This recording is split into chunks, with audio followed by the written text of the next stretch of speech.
wasn't on his way to church. Happy But I Monday. heard him say, I'm blessed. I'm in that old Baptist mood today. I done put on me some Clay Evans. I got some fun facts to share with you today. And know that you're blessed. Come on in. I'm truly blessed. Hey! Truly blessed. I got my health and I got my strength. Thank God. Thank God I'm blessed. Oh, I'm blessed. how you feel about it, but I'm wondrously blessed. Hey, Oh, I won't complain.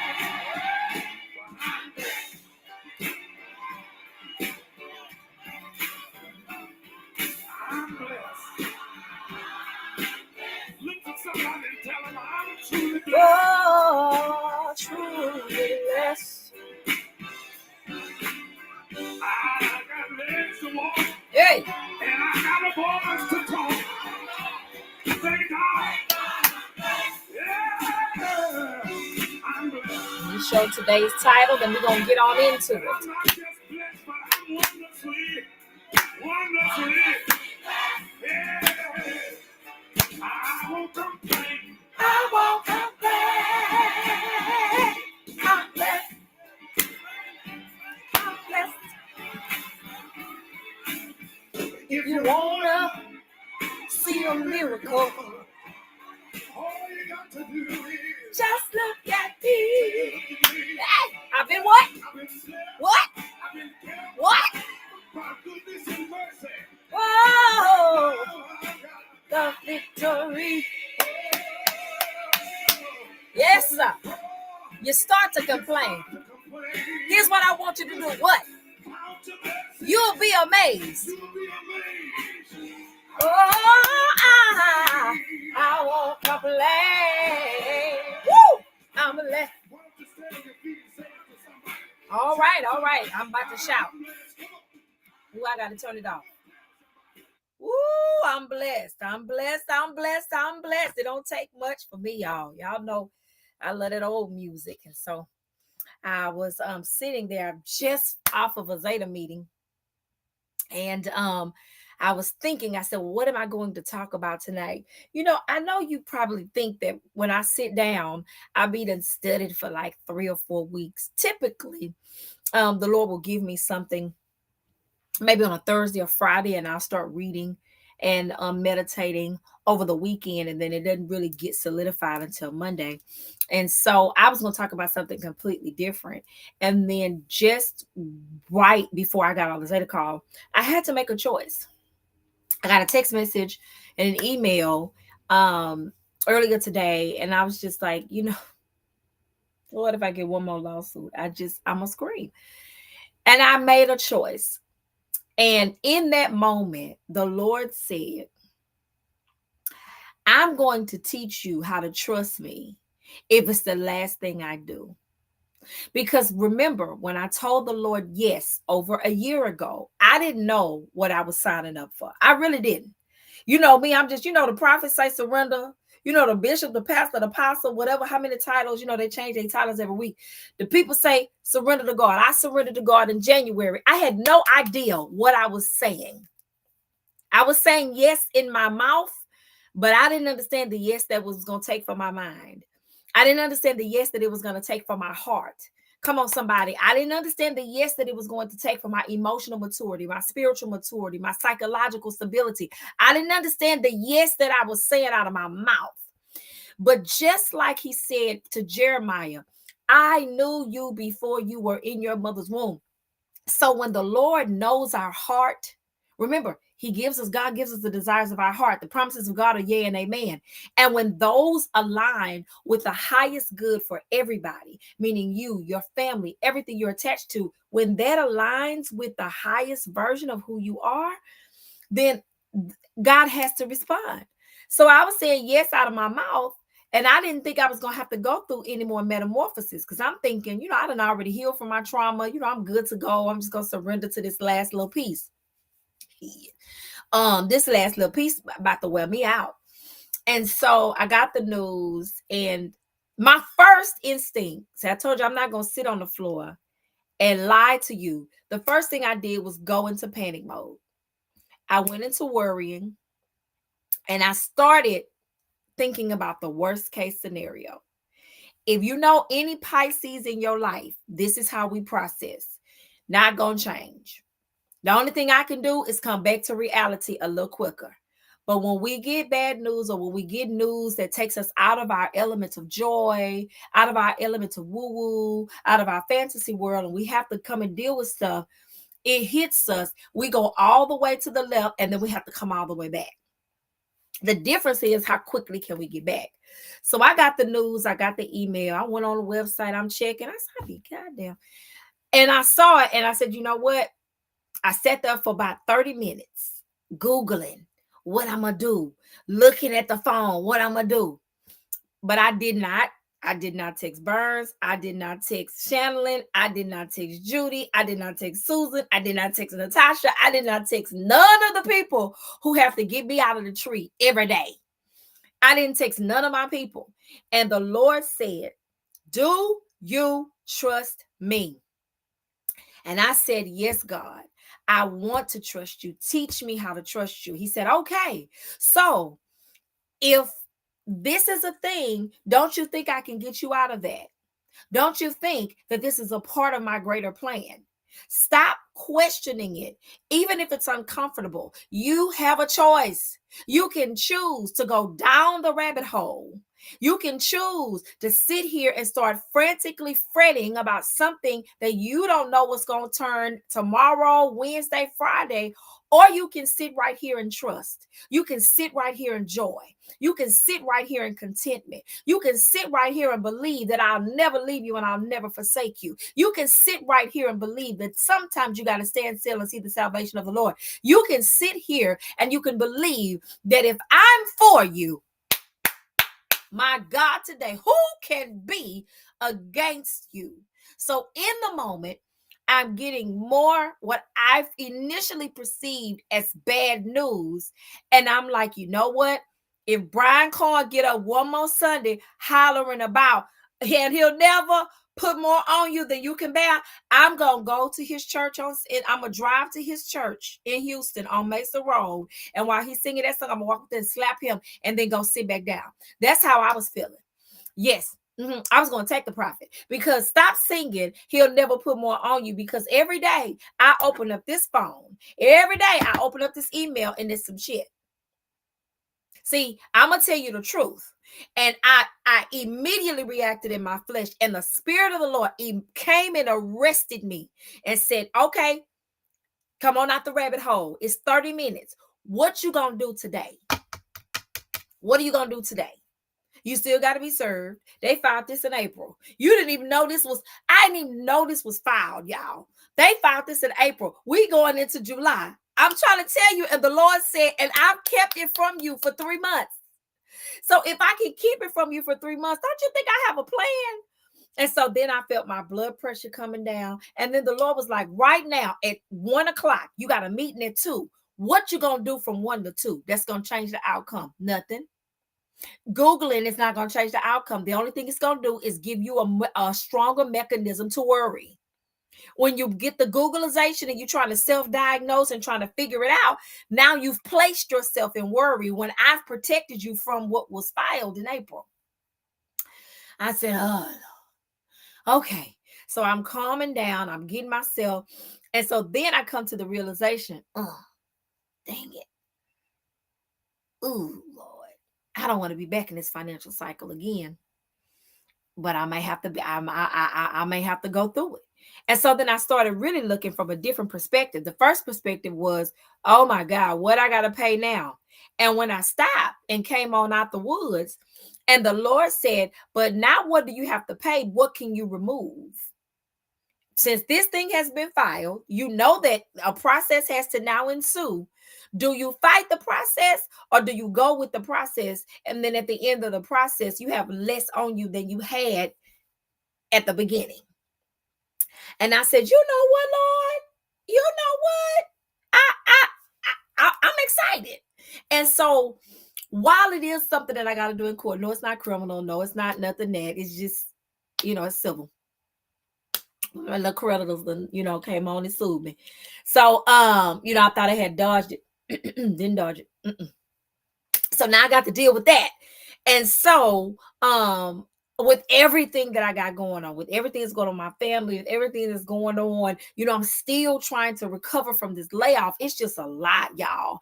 And it's just a lot going on. Still got to show up. Still got sorority, friends, birthdays. Life is still lifing. Mama needs to.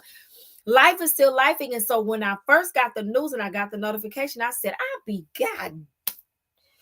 Oh, and I wanted to find Brian Cohen and just take all them videos off the internet talking about something, and he'll never put more on you. And then the Lord came and said, now you have a choice. So once I chose joy, let me tell you, 3 things happened. Once in the moment, I decided to trust God. And from trusting God, I chose joy. I would not have been able to choose joy had I not been reminded that this is the lesson in trusting God. You said you wanted to trust. You said yes last year. A part of saying yes and going all in with God is to trust unequivocally, to trust when it feels like life is crushing you, to trust when it feels like you, Joseph, and your brothers have sold you into slavery, to trust when Potiphar's wife is coming after you and all you did was be an upstanding person and you get thrown back in prison, to trust that after all of that, you will be number 2 in Israel and you will feed your family, to trust that when Ruth and Naomi's life changed because all of the men in their family died, to trust that Ruth was going to follow Naomi back to her. Once you decide to trust, that's when you can choose joy. And so after I chose joy, let me tell you 3 things that happened. Are you ready for your lesson? And then I'm going to be off here because I'm hungry. Your first thing, once I decided to, this is a lesson in trusting God, and I chose joy, I immediately, listen to me, my perspective shifted immediately. Somebody write that. Let me open up these comments. I didn't even see y'all. I'm so sorry. I haven't even spoken to y'all. Let me go to the chat. Hey. Oh my goodness. Hey, say, hey, Adrian. Oh, you love how transparent I am. Thank you, girl. I don't know no other way but to be. Life be life, and I'm not here for it sometimes. So the first thing that happened, my perspective, I want you to type this here, changed immediately. I'm so glad, Adrian, this is on time. My perspective changed immediately. And the song, let me tell you how good God is. I don't know if y'all walk with the Lord, but I actually walk with him and I actually have a connection. Vanessa Bell Armstrong.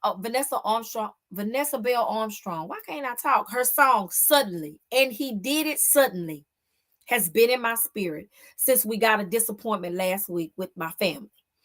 That came in my spirit about Sunday. About Friday. And then by Sunday, I was playing it on the way to church, on the way back from church. And he did it suddenly. My God did it. Yes, my God did it. And he did it suddenly. My God changed me. My God rearranged me. He did it suddenly. And he did it suddenly. I didn't know why that was in my spirit. And then I get this here email, I was about to cuss, on my phone. And I've learned the positive side of suddenly. We know the negative side of suddenly. You can walk out your house and fall down your steps and break all your teeth out your mouth, and suddenly you need a dentist. You can walk out your door and get hit by a car and have a wreck, and that's suddenly. But I experienced a positive side of suddenly. And what I've come to discover is that people who see the glass half full first have a lot of positive suddenlies in their life. Somebody ought to type that in here. I want the positive suddenly.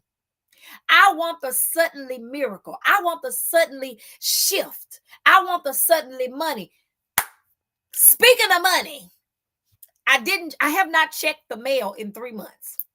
Went to Houcher to see my son this weekend, got all my mail, opened up my mail.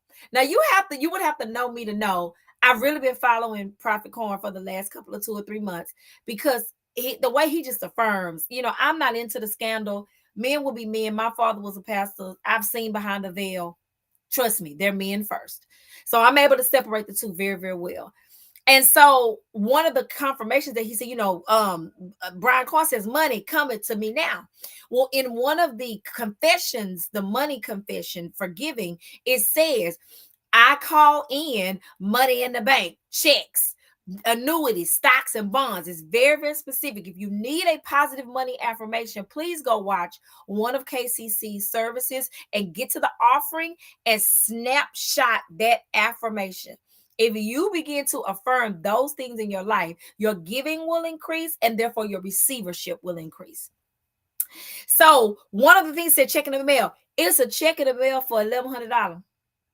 Now, I waited too long, and so I have to wait for the funds to hit claimittexas.org. But money was in the bank. I got that today. I opened the mail today. I didn't open the mail on the weekend. So I experienced 3 suddenlies. Somebody ought to hear me in here. The first suddenly was my perspective change. The second suddenly was money literally in the mailbox. I just hadn't checked the mail. It's not that God had already delivered the suddenly. God had already delivered the unexpected. I didn't check the doggone mail. And because it's 2 months then passed, now I got to wait. But somebody, can you see the connect the dots? So they done filed on me. They done filed, my little creditor done filed on me over here. But I got money in the bank. So it's not a loss. It's a wash. Somebody ought to hear. Oh, I could shout. It's not a loss. It's a wash. It's not a loss. It's a wash. It's not a loss. It's a wash. And so I sat in joy. I went and had a great meeting at work. My perspective was shifted. I had money in the bank, so I had a sudden perception about increase and about reciprocity and about solution. See, many times we're presented with a problem and we think we have to go find the solution. I experienced today, the solution has already been there. It just took me to go to the bank. To go to the mailbox. And then I went to the mailbox on Saturday, didn't open it until Monday.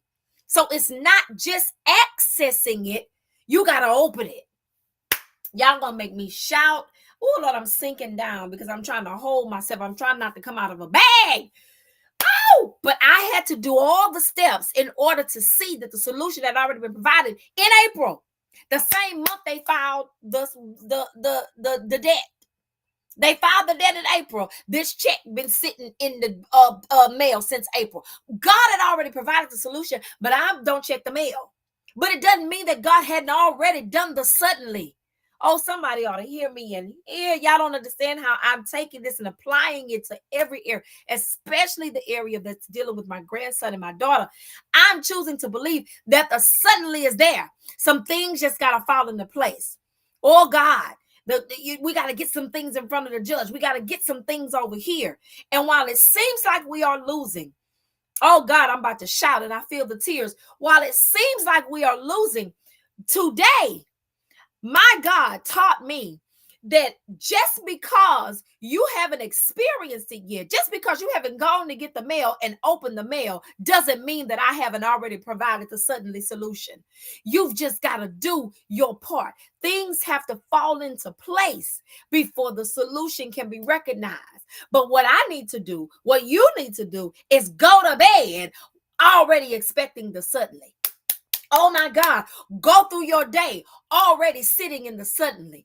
Oh my God, go to work sitting in suddenly. Go to lunch sitting in suddenly. When you're in your prayer time, you're sitting in the energy of suddenly. Somebody ought to type that on today. The third thing I got, first thing I got was a change in perception. The second thing I got was I experienced a suddenly moment. I got both ends of the stick. I got the news about the little people taking me to court for their little money. And then I got a check in the mail, has been in the mail. So I've got both problem and solution in the same day. problem and solution in the same day. Because this here money that I'm going to get in a month, I got to go here and hire these people because I got to respond in court. It's a whole process. It's a whole process. I forgot about that debt. I stopped paying that in 2021. I stopped paying the people. I got laid off, and you have to choose bills, and I stopped paying the people. And then people want their money. So we got to do that. But I can't circumvent the process. So now one solution has already been provided for the answer. The third thing that I received, once I chose joy, perception changed. I got to see experience both ends of suddenly in one day. Then there's a song that we sing called Blessed Assurance. Oh God. The third thing that I received today was the assurance that God not only sees me, loves me, but has already provided for me. We sing all of these songs, and sometimes we don't believe them, people. I can only speak about me. Sometimes I'm encouraging people and I'm singing the lyrics. And here's the tricker. I'm believing the lyrics for you, but I don't believe them for me. And so it goes back to what I taught a few months ago. This is a faith walk. I'm not in the season of fighting. The season of fighting was a few months ago. I'm in the season of just, it's already provided. It just has to be revealed in his own timing, in his own way. And so I got the security. Somebody ought to hear me. Huh? And so when you get the suddenly, once you experience that suddenly, now you're secure in him. And now things like I'm safe in his arm become your declaration, not something that you aspire to. You sing that thing with fervor. I'm safe in his arm. When the storms of life are raging and the billows roll, I'm so glad that he shall hide me. He's already hidden me. He's already covered me. He's already my refuge. You understand? So I've now moved from theory into practice. So trusting God today, I learned a lesson. So I've elevated. I've come to a point of mastery. We've moved that thing from the book, and now we move that thing into application.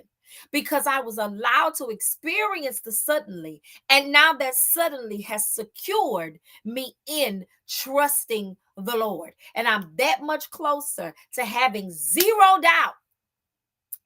This morning when I rose, yeah, I didn't have no doubt. This morning when I rose, yeah, I didn't have no doubt. This morning when I rose, yeah, I didn't have no doubt. I didn't have no doubt in my mind. Okay? We don't sing them no more. When I saw the bright sunshine, I didn't have no doubt. Oh, when I saw the bright sunshine, I didn't have no doubt. See, we don't sing them no more. And so, but those songs now take a different hold because what I had not experienced before was suddenly. And I believe that God did it for me because I literally this weekend, it took all of me to not move into that space of anger with God because you take 2 steps forward and then you knock 6 steps back. You in all these courts, you're doing all this stuff, and you just like, Lord, all I did was live right, love God, pay my tithes, show up to church, and everywhere in my life there is resistance and just draw. I'm like, what is going on? And so I told the Lord, I said, listen, I don't hear you, smell you. I need to know that you have not forsaken me. And I mean, don't listen, don't do this if you don't have this kind of relationship with God. But I demanded it. I said, listen, I've been sitting on this floor. It's going to be coming up on a year. I've been sitting on this floor like you told me to. I'm supporting the ministries that you told me to do. I'm doing life the way that you told me to do. I'm trusting, I'm moving, I'm doing everything that you're telling me to do. But I'm not seeing nothing over here. And so I believe that this was God answering that prayer. He didn't answer it directly with the thorn. Remember, Paul asked him 3 times to remove this thorn, and his response was, "My grace is sufficient." So he didn't answer specifically where, my family, my grandchild is concerned, but he answered it in a way that I could apply it to everything in my life. And that's how God is. It's like we be wanting him to answer it the specific way that we want. And he's like, "I'm going to give you the answer, and I'm going to give it my way. And you can either take it or you can leave it." Yeah, that's God. Uh-huh. Yeah, that's how Christ used to teach. They ask him one question, he teaching a parable. "Sir, I didn't ask you nothing about no parable. I asked you about my situation. You want to teach," and Jesus went right on with the parable, because it's not about a direct inquiry, but it's about a principle that can be applied across your life. Somebody ought to answer that. Stop asking for individual questions and begin to ask for practical theories, practical strategies, practical coverings that you can apply to your life. So the suddenly was what I needed. I asked him to show himself in one area, and he gave me from theory to practice. He said, "You're going to experience something irritating, and in the same breath, you're going to experience a solution." Oh, God. So you got a sudden irritation and you got a sudden solution. And so it settles you and it secures you in, just like I can do this with this little debt that you done forgot that you stopped paying 5 years ago. How much more will I do for the things that are big, for the things that could change the trajectory of your life? I am God, and I have not forgotten you. I just need you to stop trying to rush me. That was my message to God, and that's my message to you today. You can't manipulate the power of God. You can't manipulate the universal laws, the spiritual laws that govern this existence. You can't go around what you reap is what you sow. You can't get around it. You cannot get around reaping what you sow. If you sow a lemon seed, you're going to get a lemon tree. You're not going to get a watermelon patch with a lemon seed. You can't circumvent that. So if you find yourself in a place where I am, where there are just parts of your life that cannot move forward without the hand of God, I want you to do what's scrolling at the bottom of that screen. Choose joy. Choose peace. Choose to trust. Choose to stand. And choose to see God and ask him for suddenly. Ask him to show himself in your life. Choose how you're going to respond and what you're going to do with your energy and where you're going to put your focus. The choice is, has always been, and will always be yours. So I hope that my experience, has helped you. Some people get on here, they be embarrassed about it. I'm not embarrassed. I feel bad that I forgot. I just was like, I forgot all about that. But that's life, and I'm human. Everybody has to deal with decisions that they made. I got laid off. I decided not to pay. So now, the people want their money, and I have to respond. So I have to go through the proper protocols to respond, and so we can come up with a remedy, or I'm gonna come up with a monthly payment or whatever to resolve that. But I can't go around it. Now I could ignore it, and then they just put a judgment against me, and then but that's not prudent, and that doesn't make sense when I could just respond, when I could just follow the process. Because again, it's been in my inbox since 2 months, and I still can't believe it. I just been shouting all day because I was like, I got that mail, and then I had to keep on opening them stuff. And I'm talking about I'm ripping that stuff open because I'm mad. I'm hotter than fish grease. What you mean I got a debt? Baby, let me tell you something. I opened that last envelope and I saw that one and that comma. I got on that phone. I said, "I'm calling to recover. This thing say I need to notarize. Where's my money?" They said, "Oh, you waited too late. We didn't already send it to the Texas comptroller. So you got to wait until the Texas comptroller gets it on their site. But then you go to this site and you can claim it. Now you got to upload some documents, but you can claim your money. Do I have to wait? Yes. But was that God's fault? No. Because the check was in the mail in April, the same time that the people put the debt notice in there. I just didn't check the mail and I didn't open the mail. So you got to get it, check it, and then you got to open it. My God, today. So I am learning about how to trust God in a very practical way. And I hope that my lessons are helping you so that when you're going through your own trials and your own tribulations, I give you a different way to approach healing. And I give you a different way to walk with God in your healing, walk with God in your trial, walk with God in your irritation. See, this ain't no trial. This just some shit I forgot about. We're going to call a thing. We're going to call a duck a duck. This just something I forgot about, and I got to take care of it. This is not no trial. This ain't no tribulation. This ain't God. This ain't got nothing to do with God, Jesus, and them. None of them. This is I forgot. And so now I have to unforget, and I gotta be responsible adult, and I have to answer that. So hopefully my transparency help you go back to the beginning so that you can hear this. I think this is an amazing lesson for you about how you can actually learn tangibly how to trust God. Because I think we say a lot of things over our pulpit and then we don't teach you how to do it. Oh, just trust God. And you'll be like, well, how do I do that when I've never trusted anything or anybody in my whole life? And you just want me to trust? Oh, okay, well, good luck with that. And then the first thing you do is worry. That's why my first instinct was to start worrying. And the spirit of love arrested me and said, now, didn't you just say you wanted to trust me? But let me show you. Calm down and finish opening the mail. Just finish opening the mail. And by the time I got to finishing opening the mail, it didn't even dawn on me that was the solution for that until I was driving home, because I was still low-key mad about that I had forgot about it. And so by the time I started putting everything together, prepping to sit here for you, I got so excited because I said, God, and he said, dang, like Eddie Kane, dang, you got it, girl. So listen, is this walk a cakewalk? No.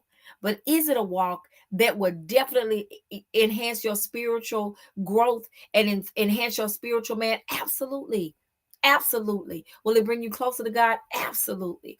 Will it imbue and will it embed the consciousness of Christ into you more authentically? Absolutely. So to me, is it worth it? Absolutely. Even when we make human mistakes, God still gives us a way to help. He still helps us even in our poor decisions. So hopefully this somebody is talking about me because my nose is itching. I wish my hand was itching. So yeah, okay, but that's another conversation for another day. Well, my nose is really, really itching. Somebody is talking about me. Good God. Well, y'all have a wonderful evening. Go back if you're watching the replay. Come on, type replay. For those of you that hung out with me, thank you so much. I love you with the love of Christ. Let me see what these things say. Shonda Stokes, hey, Sarah. Shamika, hey, boo. Renee said, you can't hurry God. You got to wait. Trust him and give him time. No matter how long it takes. He's a God that you can't hurry. He'll be there. Just don't you worry. He may not come when you want him, but he's always on time. Yep. I'm living that. So we opened it up with Clay Evans and we're going to close it. Oh, I told you I had some fun facts.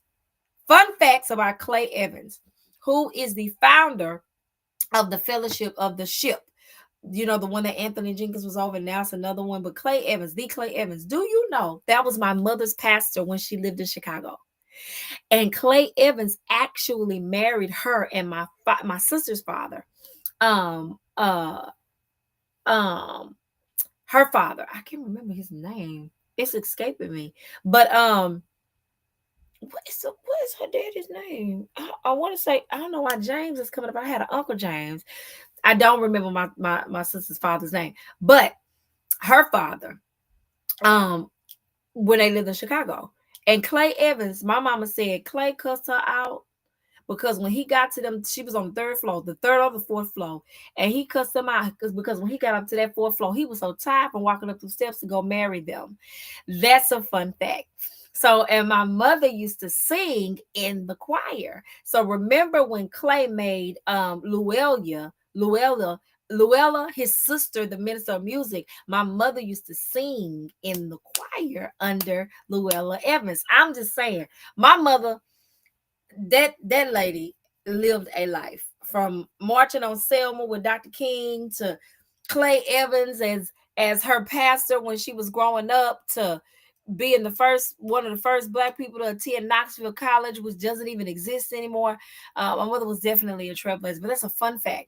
Clay Evans actually married my mother to her first husband when they were living in their apartment. It was like the third or the fourth floor, and he cussed them out when he got to the top floor because he didn't want to walk up all them stairs to marry people.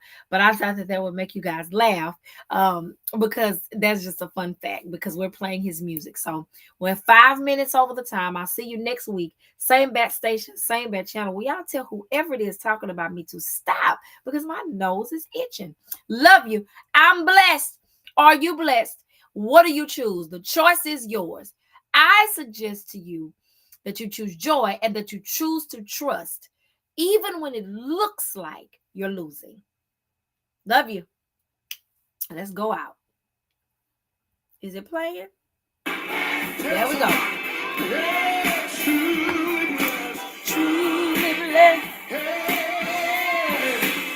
When I woke up this morning, I had the activities of my limbs. Thank you, Jesus.